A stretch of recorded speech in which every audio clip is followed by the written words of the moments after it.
A paz do Senhor.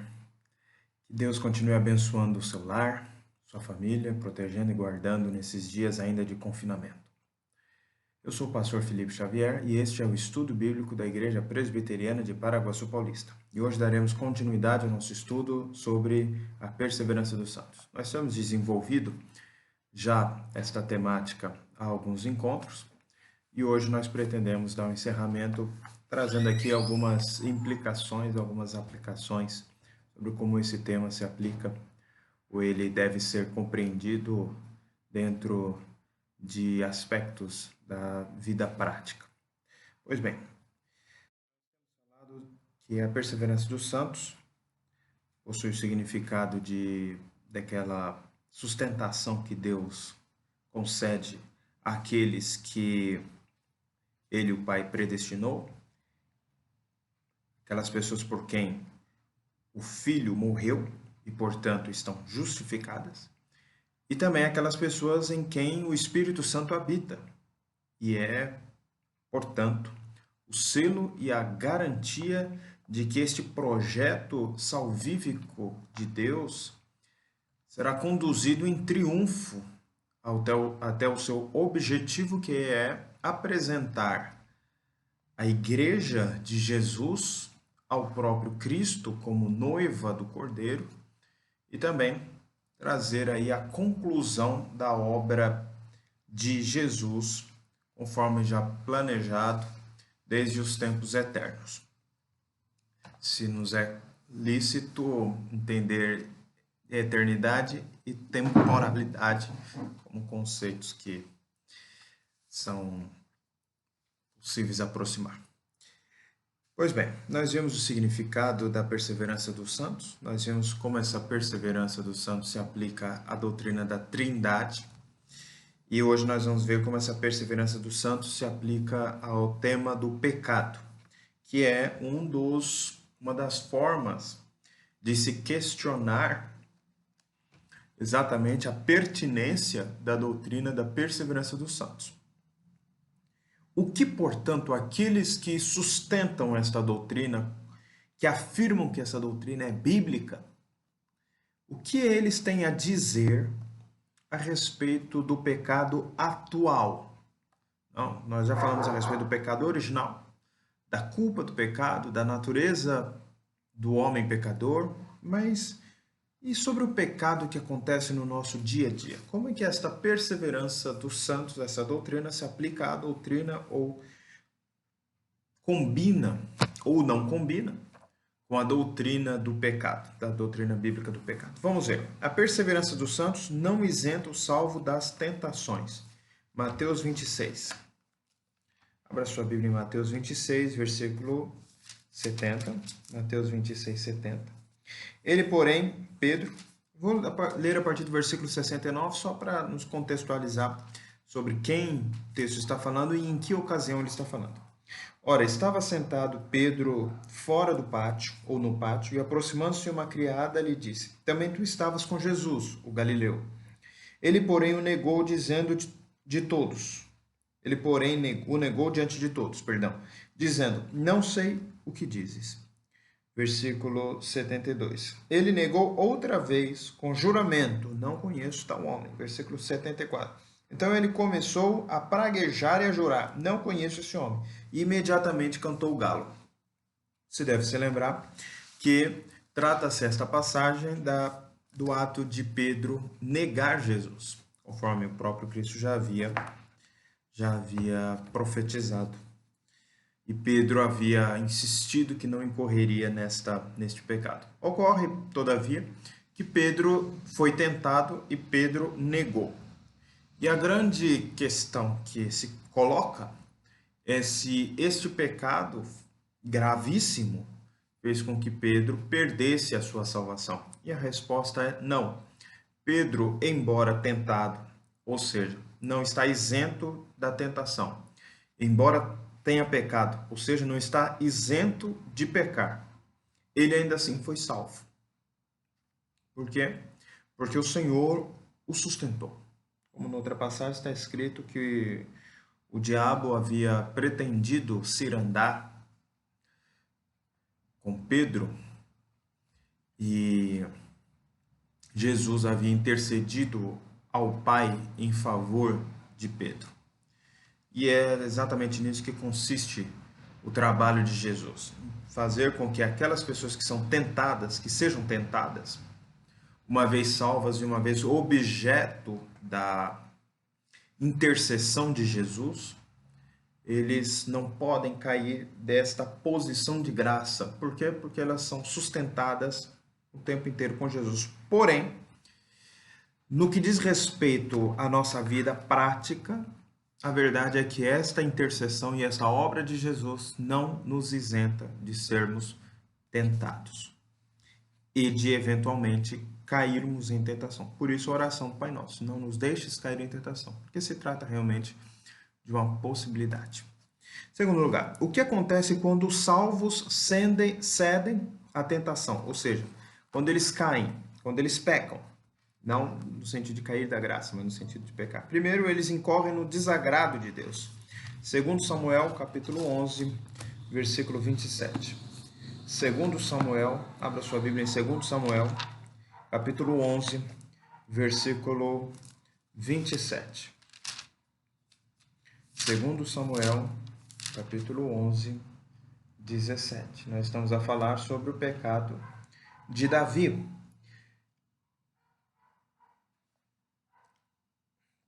11:27. Passado o luto,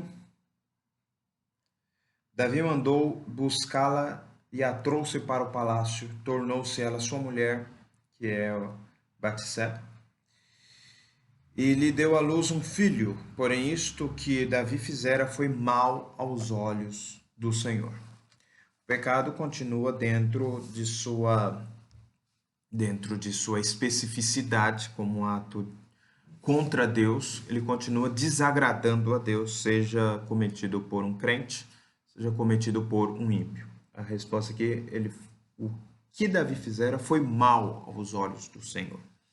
Ou seja, nós quando pecamos, nós desagradamos a Deus. Nós deixamos de agradá-lo, nós incorremos nesta falta diante dele. Ou seja, o pecado continua pecado praticado por crente ou por descrente. Mas, em segundo lugar, o pecado entristece o Espírito Santo. Efésios 4:30. Efésios 4:30. Efésios 4:30. Efésios capítulo 4, versículo 30. E não entristeçais o Espírito de Deus, no qual fostes selados para o dia da redenção. De que maneira? O versículo anterior e o versículo posterior trazem uma lista de pecados que nós podemos cometer. Versículo 29. Não sai da vossa boca nenhuma palavra torpe, ou seja, pecado por palavra, e sim unicamente que for boa, para edificação, conforme a necessidade, assim transmitais a graça aos que ouvem, e não entristeçais o Espírito, qual fostes selados para o dia da redenção. Versículo 31. Longe de vós toda amargura, e cólera, e ira, e gritaria, e blasfêmia, e bem assim toda malícia. Ou seja, depois ele continua falando outras práticas que, ao invés de serem evitadas, deveriam ser abraçadas. O que acontece? Que o Espírito Santo é desagradado ou entristecido por meio do nosso pecado. Quando nós pecamos, nós entristecemos o Espírito Santo, no qual nós somos selados para o dia da redenção. Ou seja, embora nós permaneçamos selados para o dia da redenção, nós não perdemos o selo com o nosso pecado não tem o condão, não tem a força, a habilidade de romper o selo do Espírito Santo, ele permanece em nós, porém ele permanece em nós entristecido. É como se, mal comparando, se houvesse um peso nele em permanecer em nós. Ele permanece, porém não com estado de alegria, porque nós não estamos alegrando, mas nós estamos entristecendo. Isso, para alguns, vai soar assim: ah, se eu não perco a minha salvação e esse selo não é rompido, esse selo não é desfeito, ele permanece em mim e ele permanece em mim até o dia da redenção, ou seja, nada de tão forte poderá rompê-lo, eu, portanto, então posso fazer o que eu quiser. Afinal de contas, o máximo que ele vai fazer é ficar entristecido. É aí que está a grande diferença entre o crente e o descrente. Isto para o descrente pode fazer algum sentido, mas para o crente jamais. Jamais. Porque ele está com o Espírito Santo, ele está com Deus, ele está com Jesus, não com um propósito além deste pertencimento, mas ele se sente. Esse é um argumento que o sensibiliza. Eu deixo de pecar porque eu entristeci o Espírito Santo. Eu deixo de pecar porque eu entristeci a Deus. Este argumento para o crente, que é selado pelo Espírito Santo, que tem fé em Jesus, é suficiente para demovê-lo, para afastá-lo da prática de pecado. Sim, este é um argumento suficiente para isso. Mas para o descrente, ele vai observar apenas como uma oportunidade para pecar mais, sem nenhum tipo de peso na consciência. Afinal de contas, ele não se sensibiliza em entristecer o Espírito Santo, assim como ele não se sensibiliza em entristecer qualquer outro tipo de relacionamento que apenas é mantido tendo em vista algum interesse próprio e não o relacionamento em si.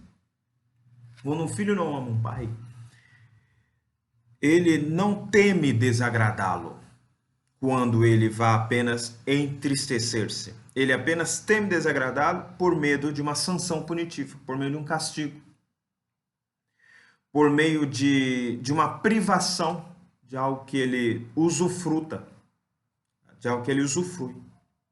Agora, quando ele ama o pai, o simples fato do pai ficar triste, sem que haja qualquer tipo de perda em qualquer privilégio, não, ainda assim, o deixará constrangido a praticar determinada coisa que ele sabe que o seu pai ficará entristecido com aquilo ou insatisfeito com aquilo.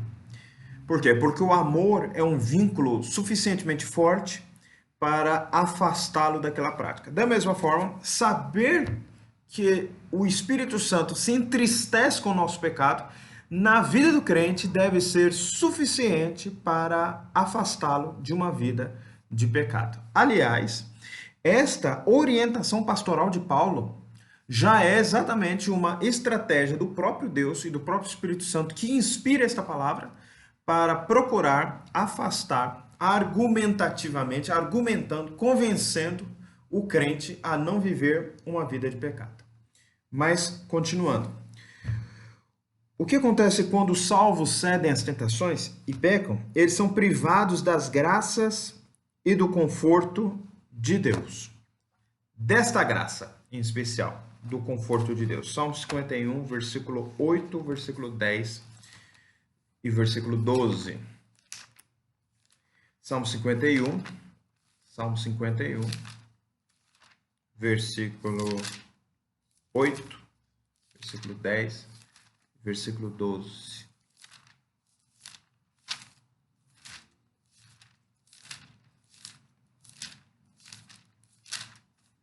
(51, 8). Faze-me ouvir júbilo e alegria, para que exultem os ossos que esmagaste.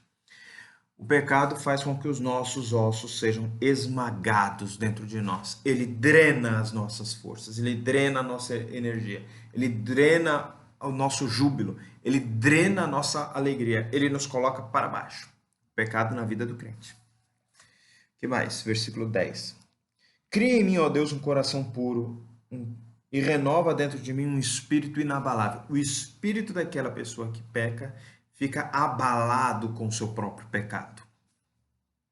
Ele não apenas tem as suas forças drenadas, mas o seu Espírito Santo fica abalado, sem chão. Versículo 12. Restitui-me a alegria da tua salvação. Cadê a alegria? A alegria se foi. Ficou afastada. O crente, ao pecar, ele se afasta da sua fonte de alegria, que é a comunhão com Deus. Porque o pecado rompe a nossa comunhão com Deus. Não do ponto de vista de Deus para nós, mas o nosso de Deus. Nós escondemos a nossa face contra Deus para não sermos contemplados por Deus. Achamos que de fato poderíamos fazer isso. Somos como Adão que se esconde quando Deus vem nos visitar. Versículo 12, continuando. E sustenta-me com um espírito voluntário. O espírito de Davi se encontrava enfraquecido, como que sem sustentação. São elementos que, embora não suficiente para nos fazer perder a salvação, ele nos priva momentaneamente da alegria da salvação. O pecado tira de nós a alegria. O pecado é um ladrão da nossa alegria. Talvez um bom conselho que se deva dar às pessoas que vivem constantemente entristecidas seja que elas avaliem a sua própria conduta diante do crivo da palavra de Deus.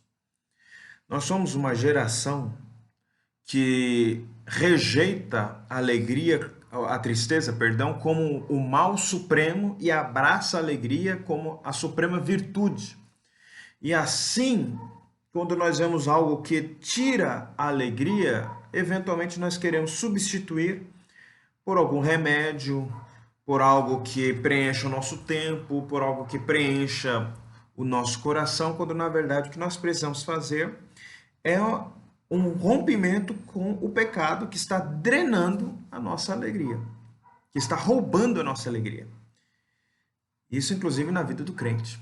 Ou seja, pode ser que a prática reiterada de pecados, não necessariamente os mesmos, mas talvez um estilo de vida pecaminoso, não necessariamente o mesmo pecado, mas pecados diferentes que se tornam um estilo de vida, porque a nossa conversão ela apenas nos atinge nos momentos culticos, nos momentos litúrgicos, nos momentos do culto no domingo, mas se afasta de nós a partir do momento que o culto encerra, para retornar novamente no domingo e trazer sobre si uma carga de culpa diante de Deus.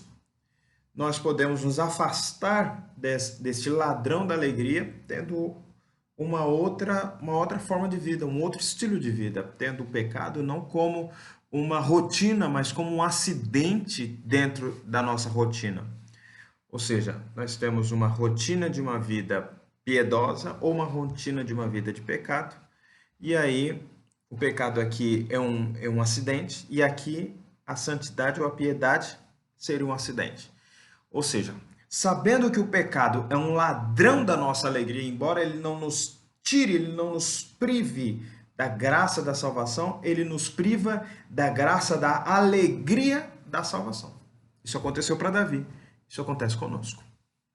Mas também nós encontramos que aqueles que caem em tentação, eles experimentam sofrimento. No Salmo 32 existem diversas passagens, versículos 3, 4, no capítulo 51, versículo 8, no Salmo 51, versículo 8, traz essa mesma verdade. Não vou ler porque trata-se aqui de uma observação pelo lado negativo. Eu estava falando do lado positivo. Eu sou privado de algo positivo da alegria. E aqui eu sou objeto de um momento de tristeza e de prostração. Eu deixo de receber a alegria de Deus e bebo da tristeza do pecado. Ou seja, embora o pecado ele não tenha o condão, a força de romper o braço ou a mão, os dedos de Deus, guardando-nos e protegendo-nos debaixo de suas asas, debaixo do seu escudo. Porém, ele nos priva da alegria e nos encharca em sofrimento e tristeza. Nós observamos também que os pecados prejudicam e escandalizam não apenas a nós mesmos, mas também aos outros. Segundo Samuel, capítulo 12, versículo 14. Segundo Samuel, capítulo 12, versículo 14. E aqui deixa-me fazer também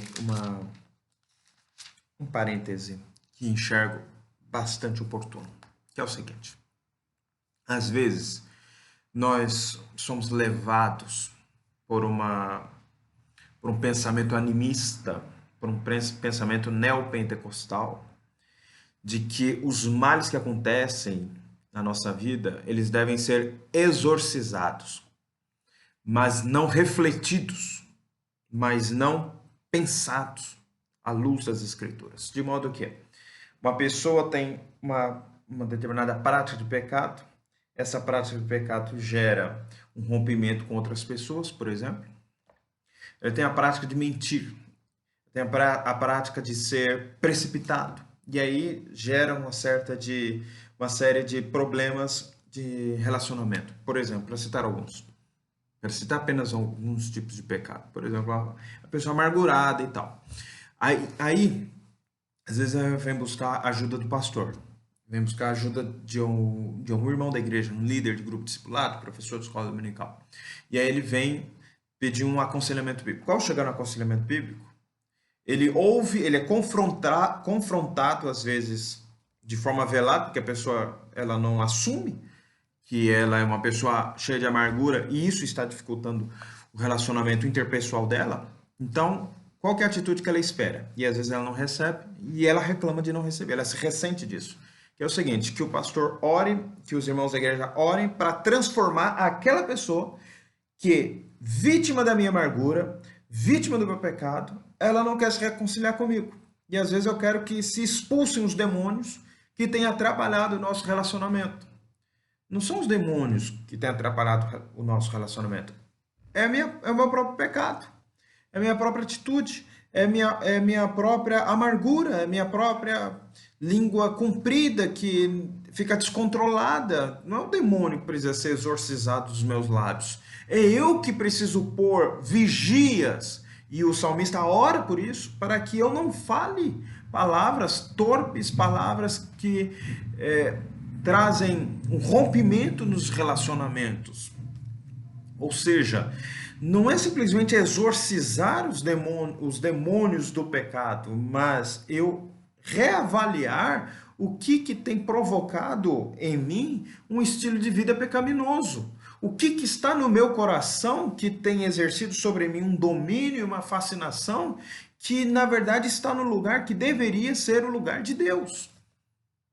Ou seja, embora eu não perca a salvação, eu posso estar aqui desenvolvendo um estilo de vida, uma cosmovisão, queiramos chamar isso do nome que nós queiramos chamar, mas trazendo uma série de fatos que têm trazido diversos problemas para mim mesmo, escandalizado a outros, embora eu não perca a salvação. Ou seja, são problemas que precisam ser resolvidos, são problemas que existem, são problemas que escandalizam os outros, que atraem sobre mim problemas relacionais e que precisam ser resolvidos. Embora eu não perca a minha salvação. Ou seja, cada coisa, cada coisa. Pode ser que nós estejamos com aquela ideia da justiça de Deus, como aquela pessoa que dentro de um determinado reino, um determinado rei, tá, quase no estilo do livro do Pequeno Príncipe, que pune todos os crimes com a pena de morte, que pune todos os pecados com a perda de salvação. Mas os pecados, eles são punidos e eles encontram suas consequências, eles são punidos em Cristo. A punição dos meus pecados, Cristo levou. A punição dos seus pecados, você que é crente, Cristo levou. Por isso ele nos declarou justos.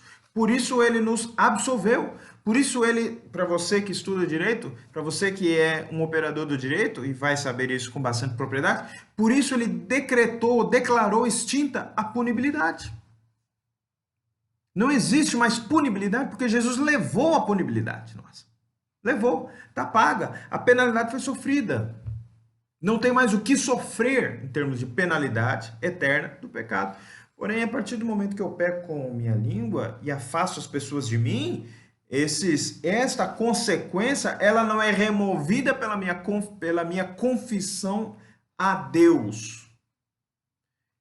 Isso já foi removido na cruz do Calvário. Eu confesso e Jesus perdoa. Mas a restauração minha com o próximo, que foi fruto do meu pecado cometido pela palavra, depende também da minha atitude agora, em relação a outra pessoa. Eu ir lá e pedir perdão. E aí a outra pessoa pode me perdoar ou não. E essa consequência pode ser perpétua. Ou seja, a pessoa pode me perdoar e ela está no direito dela. E aí?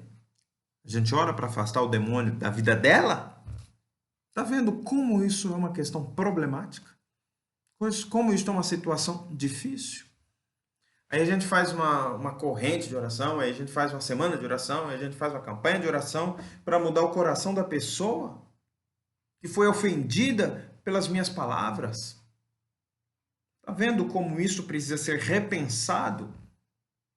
Às vezes as pessoas buscam um pastor para solucionar esse tipo de problema, quando na verdade todos nós devemos reavaliar se os meus pecados pela palavra, pela minha omissão, pecados de omissão também, não estão causando consequências e afastando as pessoas de mim, criando dificuldades que precisarão ser enfrentados em algum momento. E aí, às vezes a gente não quer ouvir isto, mas precisa.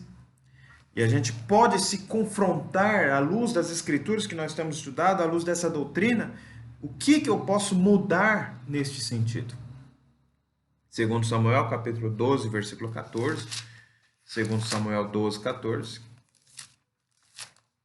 Segundo Samuel 12, 14.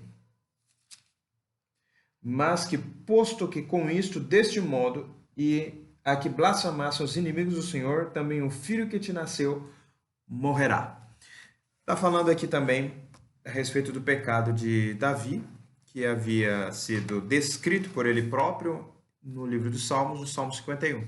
E aqui está o efeito do pecado como fruto do escândalo de Deus, e Deus, para preservar o seu próprio nome na história, ele castiga Davi com a morte de seu filho e o faz no seu regular exercício da justiça, da distribuição da justiça. Note, porém, que os nossos pecados podem escandalizar e trazer para nós mesmos consequências duras e amargas.